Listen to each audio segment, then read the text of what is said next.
Nutrition supplements बेचते वक्त एक बहुत ही कॉमन क्वेश्चन आपके सामने आता है कि मैं स्वस्थ हूँ तो मैं क्यों इसे लूँ।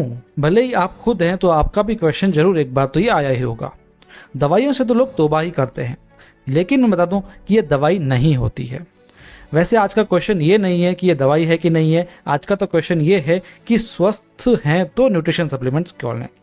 तो इस क्वेश्चन को हम दो तरीके से हैंडल कर सकते हैं। कितने? दो। पहला है, सीधा सा बता देता हूँ मैं आपको, ये वीडियो बहुत इंपॉर्टेंट है तो लास्ट तक जरूर देखिएगा जी। पहला है बॉडी स्कैनर मशीन। जब चेकअप करते हैं आप बॉडी स्कैनर मशीन से तो सीधा सीधा उसमें पता लगता है किसी व्यक्ति का एसएमआर कितना है, फैट कितना है, muscles, bones, water, metabolic age, BMI, ये सब कितना है। तो इन सब से साफ डेटा दिखाकर अगले व्यक्ति को दिखा सकते हैं कि आपको लग रहा है आप स्वस्थ हैं, बट यू आर रॉन्ग। आपने अंदर झांक कर नहीं देखा है, इस मशीन ने देखा है। आपके अंदर जो कमी है वो ये मशीन बता रही है। इसलिए जो आपकी कमी है उसको पूरा करने के लिए आपको न्यूट्रिशन सप्लीमेंट्स लेना पड़ेगा। लेना ही चाहिए, लेना पड़ेगा नहीं, लेना चाहिए। ये आपकी मजबूरी रह जाएगी। दूसरा तरीका क्या है, इसे अच्छे से आप समझिएगा। आपको 8 पोषक तत्व डेली की मात्रा में चाहिए ही चाहिए। जी, पहले आप 7 समझते थे, लेकिन मैं 8 की बात कर रहा हूँ। जैसे गाड़ी में पेट्रोल चाहिए, मोबाइल में रिचार्ज चाहिए, वैसा ही आपके लिए 8 पोषक तत्व चाहिए, जिसमें water, carbohydrates, fats, protein, vitamins, minerals, fibres और ओमेगा 3। इनमें से 3 जो है वाटर, कार्बोहाइड्रेट्स और फैट्स, ये हमें आवश्यक मात्रा में डेली मिल जाते हैं, तो इन पर ज़्यादा ध्यान देने की ज़रूरत नहीं है।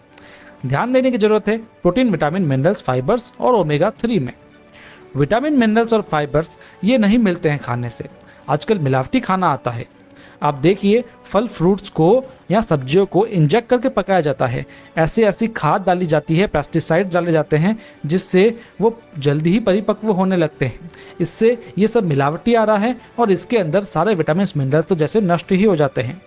और आजकल फूड प्रोसेसिंग इतनी ज़्यादा बढ़ गई है जिससे उसके अंदर मौजूद सारे तत्व तो पहले ही ख़त्म हो जाते हैं।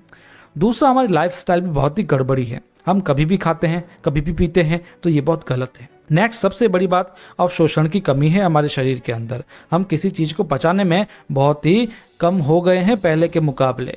अब विटामिन, मिनरल्स और फाइबर्स की बात करूं तो कई विटामिन ऐसे होते हैं, कई मिनरल्स ऐसे होते हैं जो शरीर में नहीं बनते हैं, उन्हें बाहर से ही लेना पड़ता है। लेकिन फूड से तो ले नहीं सकते, क्योंकि मैंने बताया आपको फूड प्रोसेसिंग बहुत ही बढ़ गई है। और सबसे बड़ी बात है कि अवशोषण भी नहीं है, इसलिए हमें सप्लीमेंट्स लेने पड़ते हैं। अब जैसे प्रोटीन है, प्रोटीन में 21 अमीनो एसिड्स होते हैं।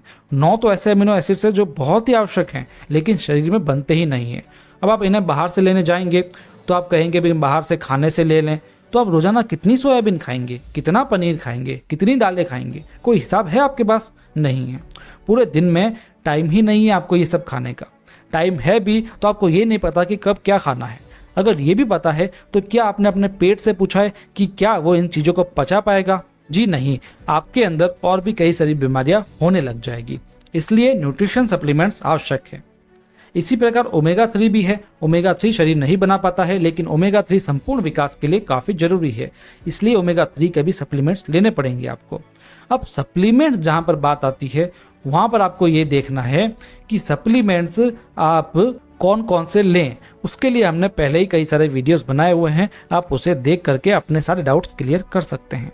अच्छा, अब एक बात बताओ, जब बीमार होंगे तब सप्लीमेंट्स को लेंगे या जब हम स्वस्थ रहेंगे तब सप्लीमेंट्स को लेंगे? क्या बोला? जब बीमार होंगे? अरे यार, कितना तो समझा दिया मैंने आपको कि बीमार क्यों होते हैं, क्योंकि हमारे अंदर न्यूट्रिशन की कमी हो रही है। न्यूट्रिशन की कमी को कब भरेंगे? बीमार होने से पहले भरेंगे, यानी जब हम स्वस्थ है तब उस कमी को भरेंगे, तभी तो हम बीमार नहीं होंगे। सीधा सा कंसेप्ट है। जब बीमार होते हैं तब एलोपैथी की दवाइयाँ खाई जाती है ताकि वो बीमारी का टेम्परेरी इलाज हो सके, लेकिन बीमारी हो ही ना, उसके लिए कुछ करना है तो जब बीमार नहीं हो रहे तब करना पड़ेगा, यानी जब स्वस्थ हैं तब उसका कुछ करना पड़ेगा, तब जाके हम बीमार नहीं होंगे। सीधा सा कंसेप्ट है, ठीक है। अब यदि कोई ये सवाल पूछे तो आप इसको ये वीडियो शेयर करो। यदि कोई सवाल नहीं भी पूछ रहा है तो भी वीडियो शेयर करो, सबके डाउट क्लियर करो, क्योंकि ये ज्ञान तो मैंने आपको दे दिया है, लेकिन आप यदि ज्ञान बांटने में कंजूसी करोगे तो वो आपकी गलती है। अभी के अभी इस वीडियो को शेयर कर लीजिए। ऐसी जानकारी के लिए चैनल को सब्सक्राइब कर दो, और बाकी सब तो आपका प्यार तो मिलता ही रहता है। मिलते हैं अगली वीडियो में। धन्यवाद।